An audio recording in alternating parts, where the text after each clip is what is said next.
Message for Libra today. Okay, para to sa Libra guys. Kung kaya ay Libra, para to sa inyo. Okay? Para to sa inyong buhay, pag-ibig, and sa inyong situation. Okay, Libra. Message for Libra. Sa kasalukuyan, papunta sa future. Sapagkat hindi ako nagbabasa ng masyado ng nakaraan. Okay guys. Mas maganda yung kasalukuyan papunta sa future. Okay? Yan. Intense. Okay, Libra, para to sa'yo. Message for Libra, ibigay mo ang tamang mensahe para sa mga Libra na nandito sa reading na gusto mong bigyan ng message, Spirit Angels from Heaven. Guys, today is May 2, okay? Mayo na guys, Mayo. And malapit na mag-new moon. New moon in Taurus. Okay, guys.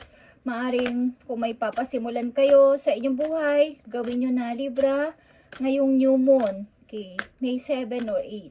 New moon guys. Kung saan man kayong lugar nandoon. Okay, tingnan natin. I need message for Libra. Isang message lang dito para sa Libra. Honor is here, Libra. Honor your loved one and you will notice your relationship becoming stronger. Okay, about ito sa iyong pag-ibig. Kung ikaw ay may iniibig na sa ngayon, kung ikaw ay nasa pag-ibig, Libra is i-honor mo ang iyong, kumbaga, pahalagahan mo ang iyong karelasyon para sa isang maayos at strong na relationship. Okay? Kung kayo nasa relation na Libra is, bigyan mo ng halaga ang iyong karelasyon para sa isang mabuti at mas mag-grow pa ang inyong relation na dalawa. Okay? Tingnan natin ang love message for you. Libra, message for today. Kasalukuyan papunta sa future. Maaaring kayo ay in love guys. Libra, na nandito sa reading, kayo ay in love. Okay. Have faith. Libra, the angels are working behind the scene to make this relationship flourish. Okay, kung kayo nasa relation talaga is, magbigay kayo ng faith dito o pagpapahalaga and pagtitiwala. Okay. Sa inyong relationship na ito ay magiging maayos at magiging kayo, okay, hanggang kumbaga, kayo na talaga forever ng tao na to kung kayo ay nasa relationship. Okay, Libra is bigyan mo siya ng halaga and kumbaga, pahalagahan mo ang tao na to, pahalagahan mo ang inyong relation at ang mga angel ninyo is nag-work behind the scene, parang inyong relation is mas lumago pa and maging maganda. Libra, okay. So, tingnan natin ang inyong kasalukuyang situation papunta sa future, guys. Okay. Kasalukuyang situation ng mga Libra papunta sa future, ibigay mo ang message at bigyan mo sila ng advice, Spirit Angels from Heaven, sa mga Libra. Okay. Okay, Wheel of Fortune. Nakikita nyo ang Wheel of Fortune guys, Libra. Napakaganda. Ito yung tamang timing na ihanda nyo ang sarili nyo sa napakagandang opportunity na paparating sa inyo. Okay, Wheel of Fortune is here. Kumbaga, umikot na ulit ang wheel. At nakatutok sa inyo. Okay, so wag nyo itong paligtasin o wag nyo itong palagpasin itong opportunity na to.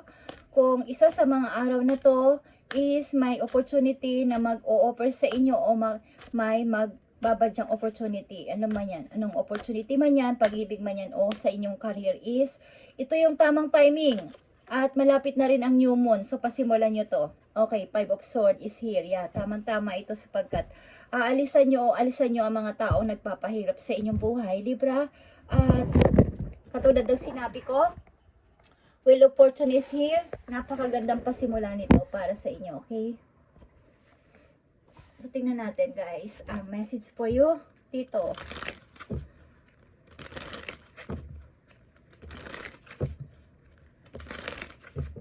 Okay, Libra. Five of Swords and Wheel of Fortune is here para sa'yo. Is napakaganda. Wheel of Fortune para sa mga Libra. Ibigay mo ang tamang mensahe para sa kanila sa Wheel of Fortune. Wheel of Fortune. Para sa mga Libra, ibigay mo ang tamang message. Nakikita nyo itong in God's hands. Okay, in God's hands.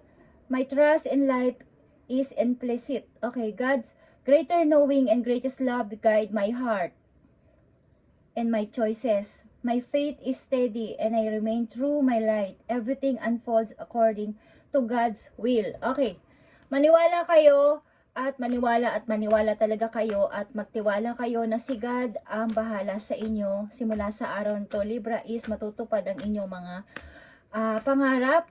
Katulad na sinabi ko, andito ang Wheel of Fortune. May opportunity na magpaparandam at darating sa inyo. Isa sa mula sa araw na to, guys. Okay, at malapit na rin ang new moon.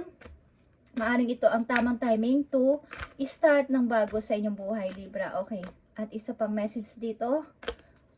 Unconditional love. Okay, my heart is free from resentment and towards others. I open the eyes of my heart and discover the light and beauty in every being. I am aware that suffering can cause distress and hurt in people. I see the pure child in everyone and practice forgiveness. Okay. And matuto rin kayong magpatawad sa mga taong nanakit sa inyo, Libra, at maaring kayo ay pag-aralan nyo rin yung unconditional love. Ang ibig sabihin is walang katumbas na pag-ibig sa lahat, na kahit na pinapakitaan kayo ng hindi maganda is okay lang. Okay, ipakita nyo sa kanilang inyong napaka-pure at pusilak na puso sa pagmamahal para sa lahat. Okay, maaring aware kayo sa suffering o paghihirap ng iba. Okay, na-aware kayo at alam nyo, nararamdaman nyo ang feelings ng nasasaktan at nahihirapan sapagkat ito ay pinagdaanan nyo rin. Okay, so bibigyan kayo ng kaukulang reward ng universe, okay, ni God sa inyong mga kabutihan sa kapwa. Okay, lalo na dito sa inyong may matibay kayong karelasyon, maybe. Kung hindi pa to nangyayari is magkakaroon kayo ng matibay na karelasyon at kakoneksyon na tao na maaaring dapat ninyong pahalagahan sapagkat ito ay binigay sa inyo ni God ang tao na to. Okay, maaring sobra-sobra yung faith ninyo, yung pananalig ninyo, yung prayer ninyo is sobra. At mag-steady lang kayo sa inyong paniniwala na to. And everything unfolds according to God's will. Okay, mangyayari ito sa pamamagitan ng kagustuhan ni Lord sa inyo, Libra. Okay, so tingnan natin ang napakagandang mensahe para sa inyo, Libra, today. When a door doesn't open, don't waste your energy trying to make it open. Okay? It's closed for a reason. Kung ang pintuan o ang isang sitwasyon o ang isang hinahagad ninyo sa buhay is hindi pa matupad, guys, huwag niyong pilitin na ito ay mabuksan para sa inyo sapagkat ito ay kaya nakasara pa, hindi pa nag-o-open ang opportunity na to sapagkat may reason. Okay? May reason si God. You are being redirect to something far bigger and better. Okay, endings are part of the cycle of life. They make way for wonderful new beginning and opportunities. Okay, kaya nandito ang Wheel of Fortune, guys. Sa mga nakaraan maybe ninyo na taon, araw, buwan is sinasabi ninyo na bakit ang hirap at ang tagal ng sagot ng aking mga prayers. So, nandito ang Wheel of Fortune. At sinasabi sa inyo ni God na when doors doesn't open, don't waste your energy trying to make it open. Sapagkat ito yung tamang time na i-open na ni Lord ang opportunities at new beginning para sa inyo, Libra. Okay, so magtiwala kayo at mangyayari to. Okay guys, Libra, at isa pang message for you. Count all of your blessings, even the small ones. Okay, show gratitude and appreciation for all that you have in your life and all that has yet to come into it. Your best days are still ahead of you. Okay. Kahit maliliit lang yun na blessing na binibigay sa inyo ni Lord is, i-count ninyo yan, guys. At mas malaki pa at mas maganda pa ang paparating sa inyo sapagkat nakikita nyo ang maliliit. So, malalaki pa ang ipapadala sa inyo ni God na blessing. Okay. At i-claim nyo yan, guys. Matutupad yan, one of these days. Libra, kung ano man ang inyong pinagpipray at ngayon ay inyong pinag-wish kay God is matutupad yan. Matutupad yan, guys. Promise. Okay. Wheel of Fortune is here. Maaring kayo din is lalayo na sa mga taong nagpapahirap sa inyong kalooban. Okay. And maging honest ka sa iyong sarili simula sa araw na to. Patunayan mo na kaya mo, patunayan mo na ikaw yan at wala kang dapat i-prove sa ibang tao na ikaw ay mabait, ikaw ay matulungin, ikaw ay isang ganitong tao, wala kang dapat i-prove sa kanila. Okay, nakikita ni Lord ang iyong puso. Okay, Libra, ito ang huling message sa'yo. Maging payo man to, para to sa'yo. Okay, Libra. Thank you. Giving and receiving, nakikita mo tong giving and receiving, ito ay 6 of Pentacles. Ang ibig sabihin, kung ano yung binigay mo, kung ano yung tinanim mo, yan ang aanihin mo, okay? Kung nagtanim ka ng mabuti at maayos sa kapwa mo, yan din ang aanihin mo galing sa heaven. Libra, the entire universe operates and cycles similar to your inhalations and exhalation. Okay, when you only exhale or only inhale, you become out of rhythm with the universe. For optional health, energy, and replacement, balance each inhalation in your life when an exhalation. Okay. Kung ano yung binibigay mo, kung ano yung binigay mo sa kapwa mo, ano yung binigay mo is marireceive mo ayon sa iyong layunin at ayon sa iyong ginawa. Yan din ang marireceive mo, guys. At ito ay 6 of Pentacles. Okay, give and take. Okay, give and take ito. At nandito ang kangaroo. Okay, kangaroo at bird. Dito, hawak-hawak mo at kumbaga, napakabait mong person. Okay, kahit na ang busy-busy mong tao is binabalansin mo yung pagbibigay mo sa iba. Okay, hindi ka madamot. Okay, Libra, hindi ka nagdadamot para sa iba. Patas lang din ang tingin mo sa iba kahit na alam mo yung limitasyon ng isang taong dapat mong bigyan. Okay, hindi ka mapaghusgang tao. At ito pa ang isang message for you, Libra. Ground yourself. When you detach for awareness of your body and the physical world, you become ungrounded. Okay, ungrounded.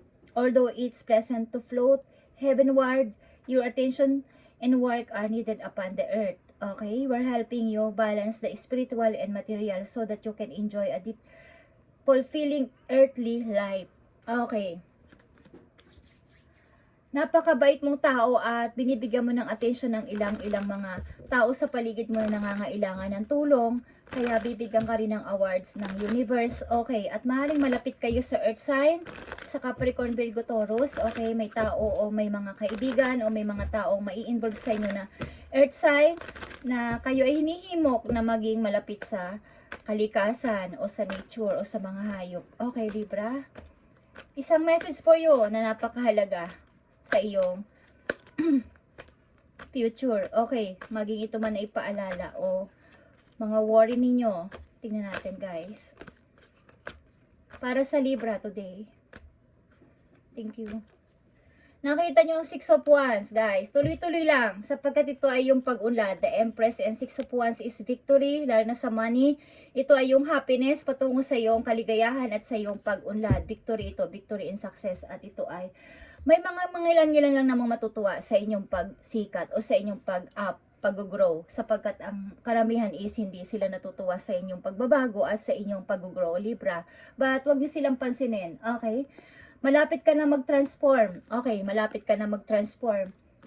At guys, alagaan niyo yung sarili sa mga taong pwede sa inyong manakit at magbigay ng problema. Okay, maglagay kayo ng protection sa inyong sarili.